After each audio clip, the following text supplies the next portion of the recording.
Hablemos de lo que ha sucedido en relación a una ley que obliga al gobierno a apoyar a quienes sufran ataques en la macrozona sur. Se han dado extensos debates en el Congreso en una comisión mixta del 29 de noviembre. Se aprobó una ley, la ley de presupuesto 2023, y el gobierno hizo hincapié en distintas materias, pero gran parte del foco de la inversión para el próximo año va a estar centrado en lo relativo a la seguridad. Esta es una crónica que da cuenta del diario La Tercera. Ahí surgió una indicación que fue presentada por el senador de Renovación Nacional, José García Ruminot, que va a tener un impacto concreto en el Ejecutivo y que deberá tomar medidas a partir de la iniciativa parlamentaria. Se trata de una norma que crea la figura de la reparación a todas las víctimas de la violencia rural y terrorismo en la macrozona sur. Y esto quedó plasmado en la glosa del Programa de Derechos Humanos, donde el gobierno se ve obligado a informar al Congreso antes del 31 de marzo de 2023 sobre las líneas de acción desarrolladas, el cronograma de implementación y aspectos técnicos generales para reparar a las víctimas de la violencia rural y el terrorismo en las regiones del sur de Chile, considerando avances en materia legislativa, la creación de un catastro histórico de víctimas y el reconocimiento de la responsabilidad que tiene el Estado en esta materia. El senador García fue respaldado por el gobernador de la Araucanía, Luciano Rivas, para presentar esta indicación, la que además contó con el apoyo transversal de los parlamentarios de la zona. Esperamos que el Estado reconozca los efectos de la violencia en la macrozona sur y cree los instrumentos que permitan una reparación eficaz, tanto desde el punto de vista psicológico como para la recuperación de los factores productivos destruidos. La ausencia de Estado debe tener consecuencias, dice el parlamentario. Esta iniciativa contiene 3 aspectos centrales. Lo primero es que garantiza reparación a todas las víctimas de la violencia rural y el terrorismo en las regiones del Biobío, la Araucanía, los ríos y los lagos. El gobernador Rivas explica que, tal como le mencioné al presidente en nuestro encuentro en Temuco, es urgente apoyar y proteger a los habitantes de la región que se han visto afectados por la crisis de seguridad. Queremos que el mandatario escuche la voz de las regiones del sur de Chile y patrocine esta iniciativa de ley presentándola al Congreso en el más breve plazo. Es urgente hacerlo. Las víctimas necesitan ser escuchadas y reparadas por el Estado. En esa ocasión que menciona el senador en esa reunión, el presidente no tomó un compromiso concreto al respecto. La indicación aprobada, además, obliga al Estado a crear un registro histórico especial con todas las víctimas de los hechos constitutivos de la violencia rural y del terrorismo en la macrozona sur, como también hacerse responsable de los daños físicos, psicológicos y económicos que las víctimas han sufrido o hayan sufrido producto de la crisis de seguridad. Y esto se llevaría a cabo a través de una compensación para solventar gastos médicos, atenciones psicológicas, bienes perdidos, perjuicios ocasionados, lucro cesante y desplazamiento forzado. Los autores de la iniciativa esperan que esto se traduzca en la presentación de un proyecto de ley para avanzar rápido, dicen, en un sistema de indemnización para quienes hayan sido víctimas de este tipo de ataques. Recordemos que el presidente de la República, a propósito del caso ocurrido en Lebu respecto a la familia Grolmus, habló de que había antiterrorismo en la región en la macrozona sur. Por primera vez una autoridad de este gobierno, no de otros gobiernos, habla de terrorismo. Pero al mismo tiempo el presidente Gabriel Boric había dicho que no iba a modificar ni aplicar la ley antiterrorista. No la iba a aplicar la actual porque es una ley inaplicable desde el punto de vista práctico, dijo, pero tampoco la iba a modificar, o sea que iba a quedar todo igual. Hubo un cambio por parte del gobierno, y esto por la presión de la oposición a propósito del acuerdo transversal sobre seguridad. La oposición estaba presionando para que el gobierno incluyera en este plan de seguridad modificaciones a la ley antiterrorista. Ayer el subsecretario del Interior, Manuel Monsalve, finalmente abrió la puerta a conformar una vez más una mesa de trabajo para reformar o elaborar una nueva ley antiterrorista. Y el Ejecutivo espera llegar a un acuerdo final por la seguridad en las próximas 2 semanas. Parlamentarios esperan urgencias, proyectos y medidas administrativas, dicen. Gonzalo Holguín tiene todos los detalles, está ya en contacto con nosotros. Hola, Gonzalo, buenos días. Buenos días, Gonzalo. Muy buenos días, Katy y Tomás. Sí, en el marco del trabajo de las comisiones de la Mesa de Seguridad entre la Moneda y el Congreso, el subsecretario del Interior, Manuel Monsalve, planteó la creación de una mesa de trabajo para modernizar o hasta eventualmente ingresar una nueva ley antiterrorista. Para esto podría llegar el segundo semestre del 2023, una propuesta que recoja, por ejemplo, elementos de la propuesta que hiciera en su momento el segundo gobierno de Michelle Bachelet, de la comisión de expertos que propuso que el terrorismo fuese un tipo penal de crimen organizado, de hecho específicamente bajo la figura del delito de crimen organizado con fines terroristas. Manuel Monsalve dice que lo más importante es que se necesita una ley antiterrorista que cumpla con estándares internacionales. A nosotros nos parece que el país tiene que tener una ley antiterrorista que cumpla con estándares internacionales. Estamos abiertos a que haya una mesa de trabajo que permita hacer una propuesta y a partir de esa propuesta ingresar un proyecto de ley que permita modernizar la ley antiterrorista. Es posible avanzar a que durante el segundo semestre del año 2023 pudiera haber una iniciativa legislativa. El gobierno reconoció en esto un punto de tensión, así le llamó el subsecretario, pero no así en las indicaciones a la ley que moderniza el sistema de inteligencia y para la cual ingresarían indicaciones la próxima semana. Esto lo decimos porque la Comisión de Defensa suspendió funciones este martes, entre otras razones, porque el Ejecutivo pidió unos días para terminar la propuesta. El diputado UDI, Henry Leal, planteó los 3 principales requerimientos de la oposición. Yo la verdad es que soy bastante crítico, creo que no está resultando, se está demorando mucho. Pero si nuestras medidas que hemos pedido no están incorporadas, no tiene sentido seguir en esa mesa. 3 tipos de proyectos de ley. Para mejorar la ley de inteligencia, modificar la ley antiterrorista, hacerla moderna, la ley que tiene que ver con darle mayores facultades a instituciones y que puedan hacer uso del arma de fuego a los carabineros. Raúl Leiva, todavía presidente de la Comisión de Seguridad, dijo que si la mitad del Congreso está pidiendo reformar la ley antiterrorista, hay que hacerlo. Además, el diputado socialista hizo propuestas de temas administrativos de los que se puede encargar el Ejecutivo directamente, resolverlos en esta mesa. Si la mitad de la mesa, como la derecha, Chile Vamos, ha pedido una reforma estructural o una nueva ley antiterrorista, bueno, hay que hacerlo. La duplicidad de funciones en materia policial. ¿Quién investiga? ¿La PDI o Carabineros? El tema de las notificaciones. ¿Cuántas notificaciones practica Carabineros día a día? Pueden ser reemplazadas por vía legislativa o bien creando una central de notificaciones. Los integrantes de la mesa ya tienen antecedentes de medidas concretas que anunciará el Ejecutivo bajo reserva en el marco de esta mesa de seguridad. Será en el corto, el mediano y el largo plazo. Alejandra Sepúlveda, senadora de la Federación Regionalista Verde Social, habló de esto y dijo esperar anuncios concretos en temas migratorios y penitenciarios. Lo que nosotros le hemos pedido al Ejecutivo lo antes posible, saber qué es lo que está pasando en términos de los análisis administrativos que se puedan hacer, por ejemplo, en la expulsión, en el proceso administrativo de la expulsión, para hacer esto mucho más rápido de lo que hemos tenido hasta el día de hoy. ¿Qué es lo que pasa en las cárceles? Que también ahí se pueden tomar medidas. Hemos tenido el detalle de lo que va a ocurrir, sin embargo, esto se mantiene en reserva. El subsecretario del Interior, Monsalve, deslizó por dónde podrían ir estos anuncios: el fortalecimiento de las capacidades investigativas de las policías, la seguridad de los recintos penitenciarios y el sistema de segmentación de la población penal.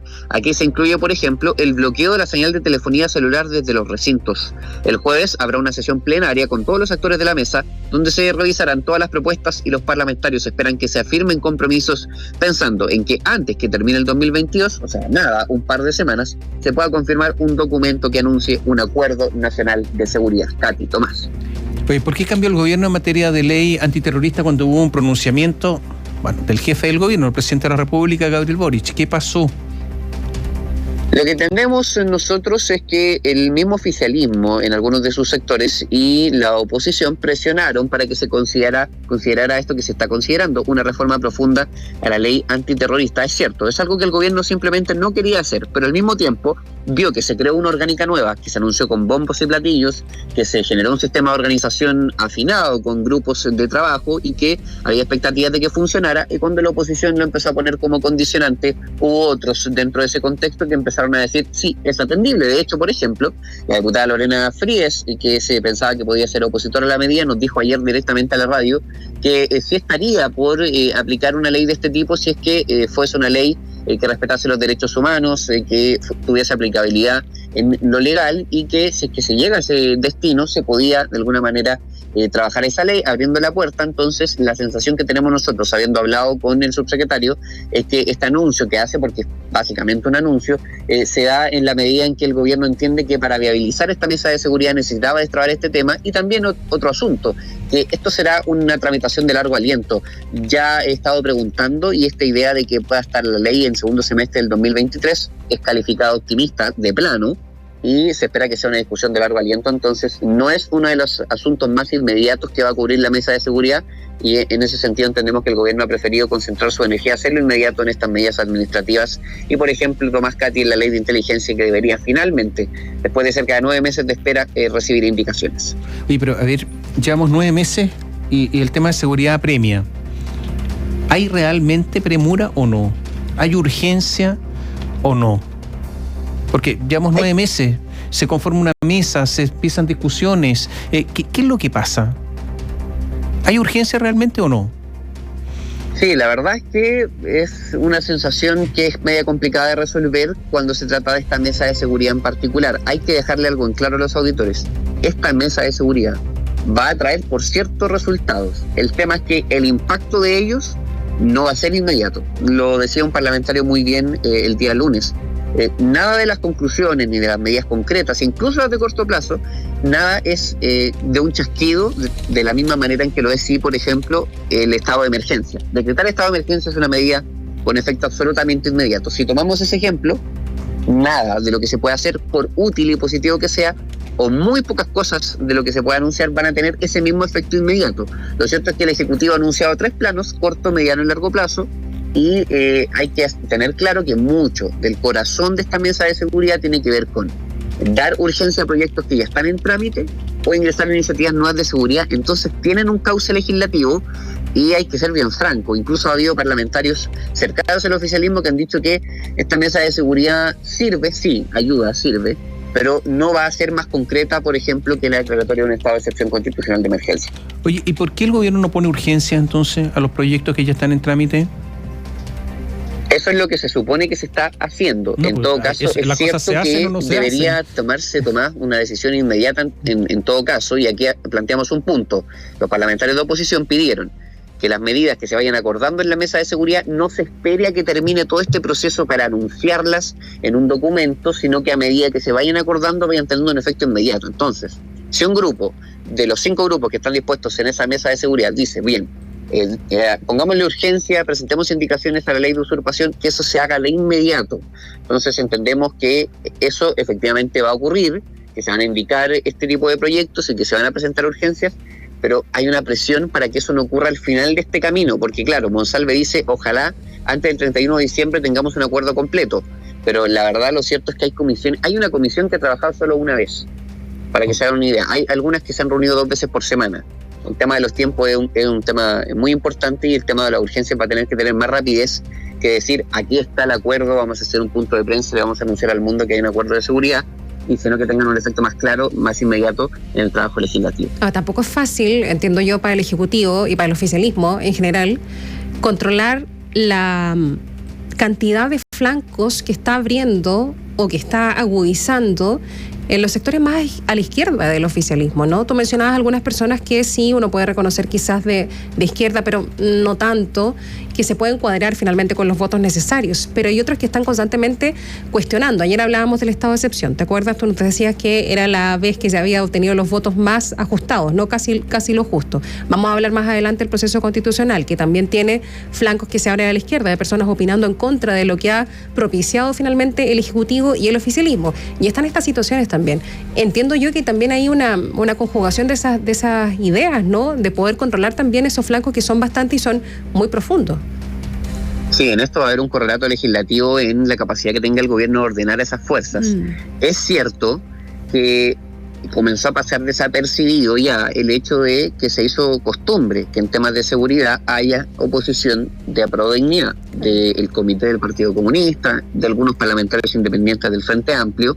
Se ha instalado prácticamente como algo que simplemente ocurre. De hecho, probablemente, en esto estoy especulando, pero habiendo visto todos los proyectos y cómo se aprueban y cómo van resultando los votos, probablemente en tema de seguridad muestra que el Congreso Nacional ha respaldado al gobierno, ha aprobado leyes, ha avanzado trámites, la mayoría de las veces con un apoyo contundente desde el Partido Socialista hacia la centroizquierda y hacia la derecha, pero es en Apruebo Dignidad en donde van a seguir apareciendo votaciones en contra. De partida, vamos a ver qué pasa con la ley antiterrorista.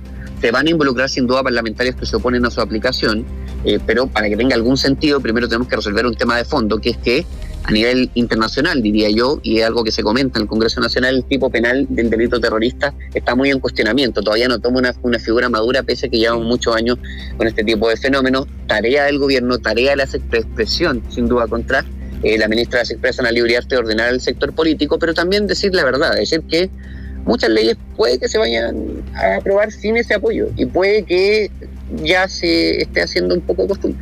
Ya, pero para terminar, por ejemplo, el gobierno el subsecretario Manuel Monsalve, la ministra del Interior, han hablado muchas veces del problema de las armas. Porque no se dicta, y aquí no se necesita la voluntad de ningún parlamentario, porque el gobierno no dicta el reglamento de la ley de armas, de la ley de control de armas. Sí, la verdad es que eso... O sea, aquí no se necesita mesa de trabajo, no se necesita nada, sino sentarse a trabajar. ¿Por qué no se sientan a trabajar? ¿Cuál es el problema del subsecretario del Interior en esto? No, y agrego algo más, Tomás. El compromiso de ingresar una ley de moratorio, una ley corta sobre el control de armas, está desde, yo diría, junio. Me recuerdo patente un compromiso que hizo la ministra de Exteriores que Asiches en una comisión de seguridad bicameral en ex Congreso de Santiago, en donde entregó una fecha puntual. Iba a ser la última semana de julio y la primera de agosto, y ingresó una ley de control de armas.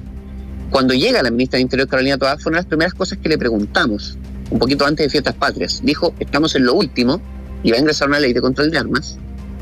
Todavía no ingresa una ley de control de armas. ¿Y cuando se les pregunta qué dicen? Yo este año, este segundo semestre, lo he preguntado unas 4 o 5 veces, y siempre dicen que queda poco, ¿no? Es como que ya viene. El diputado Leal nos decía, esto es medio como Pedrito y el Lobo en algunos proyectos. Está inteligencia, está control de armas. Bueno, lo de inteligencia hay que decirlo. El gobierno llega a la Comisión de Defensa el mes de marzo y dice, este proyecto tiene muchos problemas, pero vamos a indicarlo. Se habló de julio, se habló de agosto, se habló de septiembre.